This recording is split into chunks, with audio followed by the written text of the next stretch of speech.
Hello friends, I am Smith. मैं आज बात करूंगा लेफ्ट वेंट्रिकुलर हाइपरट्रॉफी के बारे में। जैसा कि आप जानते हैं कि लेफ्ट वेंट्रिकुलर हाइपरट्रॉफी में दो तरह की होती है, एक सिस्टोलिक और डायस्टोलिक ओवरलोड। तो सिस्टोलिक ओवरलोड में जिसे हम प्रेशर ओवरलोड भी कहते हैं, वो किस में देखने को मिलता है कि एओर्टिक स्टेनोसिस या सिस्टेमिक हाइपरटेंशन, कार्डियो मतलब obstructive cardiomyopathy, H O C M, coarctation of aorta, उस जैसे में देखने को मिलता है। और डायस्टोलिक ओवरलोड जिसे वॉल्यूम ओवरलोड भी कहते हैं, वो माइट्रल या एओर्टिक रिगर जैसी कंडीशंस में देखने को मिलता है। इन दोनों के ईसीजी डिफरेंट आते हैं, तो मैं इन दोनों के ईसीजी के बारे में बात करूंगा। उससे पहले मैं आपको एक टॉपिक रिवाइज कराना चाहता हूँ कि जैसा कि आप जानते हैं कि ये सेप्टल वेक्टर हो गया, वो यहाँ पॉजिटिव डिफ्लेक्शन देगा और यहाँ नेगेटिव डिफ्लेक्शन देगा। और ये वेंट्रिकुलर वेक्टर हो गया, वो यहाँ नेगेटिव डिफ्लेक्शन देगा और यहाँ पॉजिटिव डिफ्लेक्शन देगा। तो अब तो ईसीजी शुरू करने से मैं पहले मैं अब आप एक बात बता देना चाहता हूँ कि मतलब ऐसा टिपिकल ईसीजी जिसमें के सारे फीचर्स हो वैसा बहुत जनरली नहीं मिलता। तो सारे मैं पॉइंट्स के बारे में सिर्फ बता दूंगा, वो कुछ पॉइंट्स यहाँ नहीं होंगे ईसीजी में। तो मैं शुरू करता हूँ सिस्टोलिक ओवरलोड से। तो सिस्टोलिक ओवरलोड में सबसे पहले क्यूआरएस कॉम्प्लेक्स के एबनॉर्मलिटीज़ के बारे में बात करूँगा। तो उसमें से सबसे पहला है कि आप मैग्नीट्यूड बढ़ जाना। तो आप इजीली देख पा रहे हैं कि उसका मैग्नीट्यूड काफ़ी अब बढ़ गया है कंपैरेटिवली नॉर्मल से। तो और दूसरा एक चीज़ क्या होती है कि जनरली क्या क्या होता है कि ये ब्लू वेक्टर जो पहले नॉर्मली V5 की तरफ था क्यूआरएस का, अब वो थोड़ा लेफ्टवर्ड हो जाने की वजह से अब V6 की तरफ हो जाएगा। तो इससे क्या होगा कि पहले आर वेव V5 में बढ़ी आती थी, तो अब आर वेव V6 में बढ़ी आएगी। जो मतलब नॉर्मली V5 की आर वेव V6 की आर वेव से बड़ी आती है, पर अब उसका उल्टा हो जाएगा कि अब V6 में आर वेव बड़ी होगी। तो पर यहाँ वो उतना क्लियरली नहीं है, क्योंकि मतलब उतना टिपिकल नहीं है ये। और दूसरी बात कि क्यू वेव का एबोलिश हो जाना। तो आप जैसे कि लेफ्ट ओरिएंटेड लीड्स में देख सकते हैं कि 1 AVL V5 V6 में अब क्यू वेव आपको नहीं दिखती। क्यों? उसका रीज़न क्या है कि अब क्या होता है कि क्यू वेव होती है, वो सेप्टल मतलब इंटरवेंट्रिकुलर सेप्टम को रिप्रेजेंट करती है। अब क्या होगा कि प्रेशर बढ़ने की वजह से इंटरवेंट्रिकुलर सेप्टम में इस्कीमिया होगा, उसके नर्व फाइबर्स और डैमेज हो गए, उसकी वजह से मतलब फाइब्रोसिस होगा, और उसकी वजह से मतलब बंडल ब्रांच ब्लॉक होगी। तो मतलब क्यू वेव अब एबोलिश हो जाएगी। और उसके बाद आता है कि वेंट्रिकुलर एक्टिवेशन टाइम बढ़ जाना। जैसा कि मैंने आपको पहले बताया था कि इंट्रिंसिक डिफ्लेक्शन जो होता है, मतलब जो आर मतलब क्यूआरएस कॉम्प्लेक्स के शुरू होने से आर वेव के पीक तक का टाइम वो बढ़ जाता है। तो आप जैसे कि लेफ्ट ओरिएंटेड लीड्स में वो विद इन 40 मिलीसेकंड होता है, अब वो लेफ्ट ओरिएंटेड लीड्स में 40 से बढ़ जाएगा। जैसे कि आप यहाँ देख सकते हैं कि ये एक और दो स्मॉल बॉक्स जितना हो गया है, मतलब वो अब 40 से मतलब 80 हो गया, तो 40 से बढ़ गया है। तो उसे इंट्रिंसिक डिफ्लेक्शन टाइम या फिर वेंट्रिकुलर एक्टिवेशन टाइम बढ़ जाना कहते हैं। उसके बाद आता है क्यूआरएस का ड्यूरेशन बढ़ जाना। तो आप जानते हैं वो 120 या फिर 3 स्मॉल बॉक्स से कम होता है। तो आप अगर यहाँ देखेंगे तो ये एक, दो और तीन स्मॉल बॉक्स जितना है वो विद इन मतलब नॉर्मल रेंज है। तो क्योंकि ये सारा के सारे फीचर्स नहीं होंगे इस सीसीजी में। और उसके बाद आता है कि ट्रांजिशन जोन का शिफ्ट होना। जैसा कि आप जानते हैं कि क्या होता है कि वी फॉर्म का, ये वी फॉर्म में अब क्या जनरली क्या होता है कि वो इक्विफिजिक होगी, पर वो जो अब इक्विफिजिक वेव होगी वो अब आप राइट वर्ड शिफ्ट हो जाएगी। मतलब V2 या V3 में वो इक्विफिजिक वेव दिखने को मिलेगी, पर इसमें वो फीचर अभी नहीं है। तो मतलब वो ट्रांजिशन जोन का राइट वर्ड शिफ्ट होना, राइट वर्ड शिफ्ट होती है। अब क्यूआरएस के बाद में बात करूंगा एसटी और टी वेव के बारे में। तो आप जैसा कि जानते हैं कि टी वेव होती है वो एबनॉर्मल रीजन ऑफ मिसचिफ से दूर भागती है। तो क्या अब क्या होगा कि देखिए कि जैसे कि ये पहले टी वेव यहाँ थी, और अब वो इस तरफ हो गई है। तो अब क्या होगा कि पहले जो टी वेव मतलब V5 में बड़ी आती थी, V5 और V6 में बड़ी आती थी, वो अब V1 में काफ़ी बड़ी देखने को मिलेगी। इसे T V1 taller than T V6 syndrome बोलते हैं। जैसे कि आप अगर यहाँ देखेंगे तो अगर ये V1 की टी वेव ये V6 की टी वेव से काफ़ी ज़्यादा बड़ी हो गई है। और ये हो गए हैं। और उसके बाद आता है यू वेव। तो यू वेव एबनॉर्मलिटी, तो जनरली यू वेव पॉजिटिव अब यहाँ नहीं दिख रही है, वो जनरली पॉजिटिव होती है, पर अब क्या होगा कि वो अब नेगेटिव हो जाएगी। और यू वेव के बाद आता है पी वेव। तो पी वेव में अब क्या होगा कि अब जैसा कि आप जानते हैं कि लेफ्ट वेंट्रिकल की वजह से लेफ्ट एट्रिया में अब हाइपरट्रोफी डायलेशन होने लगेगा।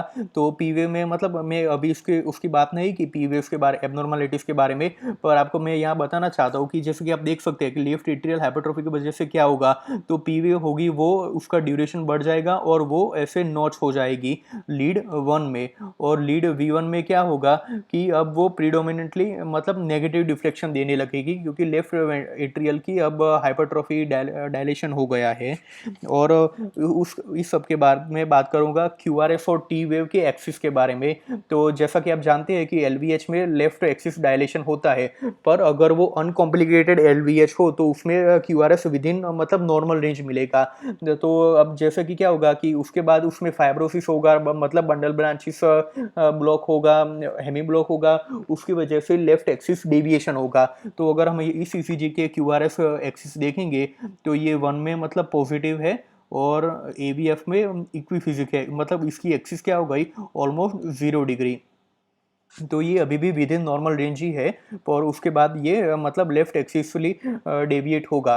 और मैं उसके बाद मैं टी वेव के बारे में बात करूंगा। तो अब टी वेव का जैसा कि मैंने बोला था कि अगर लेफ्ट वेंट्रिकुलर में अगर हाइपरट्रॉफी होती है यहाँ, तो अब वो मतलब टी वेव का एक्सिस राइटवर्ड शिफ्ट होगा, उससे वो दूर भागेगा। तो अब क्या होगा कि एक तो आप समझ सकते हैं कि इसकी वजह से Q R S T duration बढ़ जाता है। आप यहाँ देख सकते हैं कि वो 60 डिग्री से बढ़ जाता है, वो नॉर्मली 60 डिग्री होता है, पर वो उससे बढ़ जाता है। और एक और चीज़ मैं आपको बताना चाहता हूँ कि आप पहले देख सकते हैं कि वो जो टी वेव पहले की ये जो ब्लू वेक्टर है जो टी वेव का, वो पहले लीड वन की तरफ था और अब वो लीड थ्री की तरफ हो गया है। तो अब आप समझ सकते हैं कि टी थ्री अब जो थर्ड लीड का मतलब लीड थ्री की जो टी वेव होगी वो अब लीड वन की टी वेव से बड़ी हो जाएगी। जैसा कि आप यहाँ उतना मतलब क्लियरली नहीं देख पा रहे हैं क्योंकि एस्ट्रे डाउन है, मतलब आप देखेंगे कि अब टी थ्री उसे क्या कहते हैं कि T three greater than T one syndrome. और एक और बात मैं बताना भूल गया कि एस टी सेगमेंट के बारे में, कि इसमें एस टी सेगमेंट डिप्रेशन होता है। आप यहाँ बहुत ही क्लियरली देख पा रहे हैं कि एस टी सेगमेंट अब डिप्रेशन होने लगा है, ये मैं भूल गया था बताना। और उसके बाद आता है वो क्राइटेरियाज के बारे में। तो इसके एलवीएच के बहुत सारे क्राइटेरिया है, तो उसमें से मैं दो मेन क्राइटेरिया के बारे में बताना चाहता हूँ। एक है रॉमहिल टेस्टिस पॉइंट स्कोर सिस्टम। इसमें क्या होता है, इसमें मतलब चार इतने क्राइटेरिया है। उसमें पहला है क्यूआरएस का मैग्नीट्यूड बढ़ जाना 3 पॉइंट्स, फिर एस टी और टी वेव एबनॉर्मलिटीज जैसे कि मैंने बताया कि एस टी डिप्रेशन होता है वो सब। फिर आता है पी वेव एक्सिस की एबनॉर्मलिटी, और उसके बाद एलएडी का 2 पॉइंट्स, और वेंट्रिकुलर एक्टिवेशन टाइम का बढ़ जाना 1 पॉइंट। अगर हम इस सबको मतलब अगर स्कोर 5 पॉइंट से ज़्यादा होगा तो उसे हम एलवीएच बोलेंगे। और दूसरा क्राइटेरिया जो मतलब अच्छे ज़्यादा लोग मतलब अच्छी तरह से जानते हैं वो है फोकोलो लायन इंडेक्स। उसमें S V one plus R V five और V six is greater than 35 mm। ये बहुत ही ईजी है, आप समझ सकते हैं कि वी वन का जो सबसे बड़ा वेक्टर एस, और वी फाइव या वी सिक्स दोनों में से जो भी बड़ा हो उसका सबसे बड़ा वेक्टर अगर हम दोनों को मिला ले तो वो 35 mm से ज़्यादा होना चाहिए। अगर आप देखेंगे यहाँ तो ये कितना है कि ये 5, 10, 15, 20 और ऑलमोस्ट 24 जितना है। और ये यहाँ कितना होगा कि 5, 10 और ऑलमोस्ट 15 जितना, मतलब ये ऑलमोस्ट 40 में से थोड़े कम 38 mm जितना हो गया है। मतलब 35 से बढ़ जाना उसे कहते हैं लेफ्ट वेंट्रिकुलर हाइपरट्रॉफी। ये दूसरा क्राइटेरिया हो गया। और इसके बाद मैं बात करूँगा जो डायस्टोलिक ओवरलोड के बारे में। अब डायस्टोलिक ओवरलोड के ईसीजी को देखते हैं तो उसमें से सबसे पहला होता है कि जो लेफ्ट ओरिएंटेड लीड्स होती है उसमें आरवेव बहुत बड़ी होती है। जैसे कि आप यहाँ देख पा रहे हैं कि अब यहाँ आरवेव कंपेरेटिवली बहुत बड़ी होती है, पर वो उतना डिफ्रेंशिएटिंग नहीं होता, तो उसे जाने देते हैं। तो और उसके बाद आता है मैं जैसे कि मैंने आपको आर वेव को बता दिया, और मैं जैसे कि मैंने बताया कि डायस्टोलिक ओवरलोड एओर्टिक और माइटल रीगर्स कर्ण में होता है। अब आप दोनों को मतलब ईसीजी का दो एक छोटा सा डिफरेंशिएटिंग पॉइंट है, वो उतना क्लियरली नहीं होता, पर मैं आपको बताना चाहूँगा कि अगर आप लीड V1 में देखेंगे, अगर आप लीड V1 में देखेंगे तो उसमें अगर एस वेव आपको मतलब दिख नहीं रही है, मतलब लीस्ट दिख रही है, तो वो माइटल रिगर्ज होगा। और अगर एस वेव उसमें बहुत बड़ी दिख रही है तो वो एओर्टिक रिगर्ज होगा। तो ये कुछ छोटा सा पॉइंट हो गया। और दूसरा एक इसमें से इम्पोर्टेंट पॉइंट आता है कि लेफ्ट ओरिएंटेड लीड्स में मतलब डीप क्यू वेव होना। तो आप जैसा कि यहाँ मतलब देख सकते हैं कि यहाँ क्यू वेव आपको दिख रही है, जबकि सिस्टोलिक में नहीं दिख रही थी, आपको यहाँ क्यू वेव दिख रही है। तो ये हो गया। और उसके बाद आता है एच टी सेगमेंट। तो आप मतलब उसमें H T segment almost within normal ही रहता है, उसमें उतना ज़्यादा नहीं बढ़ता।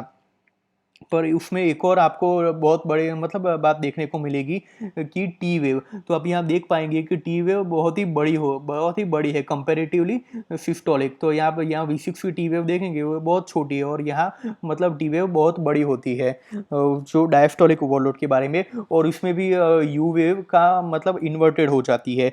तो सबसे आखिर में मैं इन दो सिस्टोलिक और डायस्टोलिक का डिफरेंशिएटिंग बताऊंगा। तो सबसे पहले मतलब सिस्टोलिक में कि आपको जैसा कि यहाँ देख सकती है कि यहाँ क्यू वेव अब नहीं दिखती, जबकि डायस्टोलिक में क्यू वेव अब डीप हो जाती है। और आप सिस्टोलिक में एच टी सेगमेंट डाउन हो जाता है, और और टी वेव भी मतलब ऑलमोस्ट इन्वर्ट हो जाती है, क्योंकि अब मैं जैसा कि मैंने आपको बताया कि आरएस और टी वेव का एक्सिस एक दूसरे के ऑपोजिट हो जाएगा। तो और जबकि डायस्टोलिक में एच टी सेगमेंट नॉर्मल रहता है और उसमें टी वेव बहुत बड़ी हो जाती है तो लेफ्ट ओरिएंटेड लीव्स में। तो ओके, थैंक यू।